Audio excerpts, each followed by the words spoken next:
অর্থাৎ যে রাষ্ট্রে কোনো মানুষ না খেয়ে থাকে না, কোনো মানুষ বস্ত্র দ্বারা বাস করে না, কোনো মানুষ গাছের তলায় অথবা ফুটপাতে ঘুমায় না, তার বাড়িঘর থাকে, থাকার জায়গা থাকে, যেখানে মানুষ বিনা চিকিৎসায় কাঁদতে কাঁদতে মৃত্যুবরণ করে না, যেখানে মানুষ শিক্ষার অভাবে অজ্ঞমূর্খ থাকে না, এই সমাজটাই হচ্ছে কল্যাণ রাষ্ট্র। রাষ্ট্রের দায়িত্ব হচ্ছে এগুলো নিশ্চয়তা বিধান করা। যদিও কতটা কাজটা খুব কঠিন কাজ নিঃসন্দেহে, এই সম্পদের প্রয়োজন, কিন্তু সম্পদ যাই অ্যাভেলেবল হবে এ অনুযায়ী এগুলো ব্যবস্থা হতে হবে। এটা এমন না যে একটা দেশে কিছু মানুষ ভোগ করতে করতে ভোগের যন্ত্রণায় তারা পাগল হয়ে যাচ্ছে, আর অধিকাংশ মানুষ সামান্য ভোগ করার ব্যবস্থা দেন নাই, দুবেলা খাওয়ার ব্যবস্থা নাই, একটু মাথা গোজার ঠাঁই নাই, দুটো কাপড়ের ব্যবস্থা নাই, এখন সমাজ হতে পারে না। এখানে নিশ্চয়তা প্রদান করেছে যে ব্যবস্থা করতে হবে। যে রাষ্ট্রে এই সমস্ত ব্যবস্থা থাকে তাকে আমরা কল্যাণ রাষ্ট্র বলে থাকি। যাই হোক, প্রশ্ন হচ্ছে রমজান কি করে আমরা উদ্বুদ্ধ করি।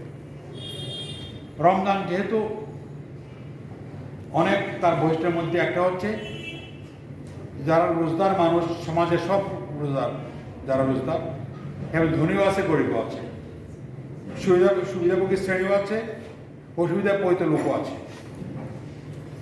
এই রোজার মাধ্যমে একজন বুঝতে পারে, তিনি সুবিধা ভোগ করেন যে মানুষ না খেয়ে থাকলে কত কষ্ট হয়। দরিদ্র যদি না খেয়ে থাকতে হয়, না খেয়ে থাকার যে কষ্ট, কোথাও কি কষ্ট অনুভব করতে পারে। এই জন্য আপনাকে বলা হয়েছে সহানুভূতির মাস। এইভাবে মানুষের মধ্যে সহানুভূতির মনোভাব তৈরি করে, আরেক ভাইকে সাহায্য করার মনোভাব তৈরি করে, তার প্রতিবেশীকে সাহায্য করার মনোভাব তৈরি করে, এইভাবে সমাজের মধ্যে একটা ভারসাম্য গড়ে ওঠে। ইসলাম চায় একটি ভারসাম্যপূর্ণ সমাজ, কল্যাণমূলক সমাজ। এই জন্যই ইসলাম ব্যবস্থায় নিয়েছি এবং এর অনেক কথা বলা প্রয়োজন আছে, আমি বুঝি। আমি যে কথা বলতে চাই যে আজকে আমাদের সমাজে এই রমজানের শিক্ষা নেই। রোজাদার আছে ঠিকই, ইফতারের সময় যে অবহেলা করা হয় আমাদের দেশে, এটা কিন্তু কম নয়। বেশিরভাগ যারা বড় লোক, যারা সেরা গিয়ে ইফতার করে, বড় হোটেলে ইফতার করে, তা যারা খরচ করে, যারা ইফতার, তার চেয়ে অপচয় বেশি করে,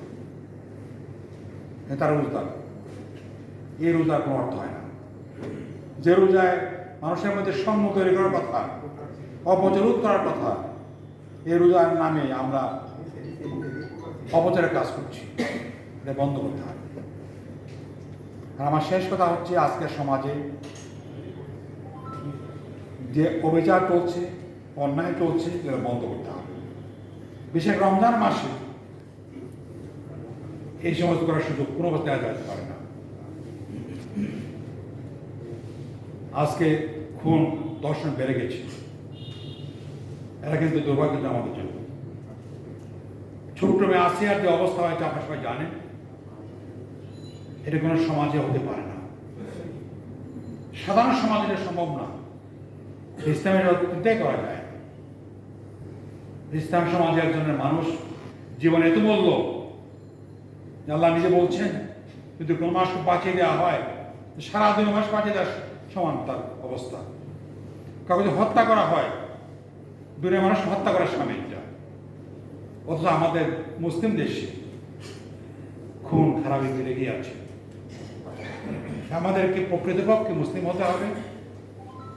রমজানের শিক্ষা, লাল্লাহ তাত্তাকুন, এই মুত্তাকি হওয়ার ব্যবস্থা করতে হবে। সমাজকে মুত্তাকির করে তুলতে হবে।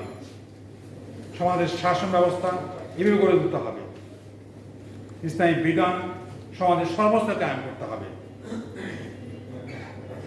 আমরা বিধান বলতে কিছু বুঝি, চোরের হাত কেটে ফেলা বা কিছু শাস্তি করে, এগুলো বিধান নিঃসন্দেহে। কিন্তু যে সমস্ত বিধান আমরা হাজারবার পালন করছি, দুর্নীতি করা, ঘুষ খাওয়া, সুদ খাওয়া, এগুলো আমাদের নিত্য নৈমিত্তিক, যেগুলো অত্যন্ত বড় বড় অপরাধ আমরা করে যাচ্ছি, ভেজাল দেওয়ার অপরাধ আমরা করে যাচ্ছি, প্রতারণা করা হচ্ছে অত্যন্ত মহা অপরাধ আমরা করে যাচ্ছি। আল্লাহ বলেছেন যে প্রতারণা করে আল্লাহ সে আমার বলেন না, মানে সে মুসলমান না। যে আমাকে খেয়ানত করে, আল্লাহ রসুল বলছেন মুনাফিকের এক লক্ষণ। যে ওয়াদা খারাপ করে এটা মুনাফিকের লক্ষণ। আমরা এই কাজটা মিথ্যা যে বলে সে মুনাফিক। আমরা মুসলমান দেশে এইগুলো আপনারা দেখতে পাচ্ছেন, এগুলোতে আমরা মুক্ত নই।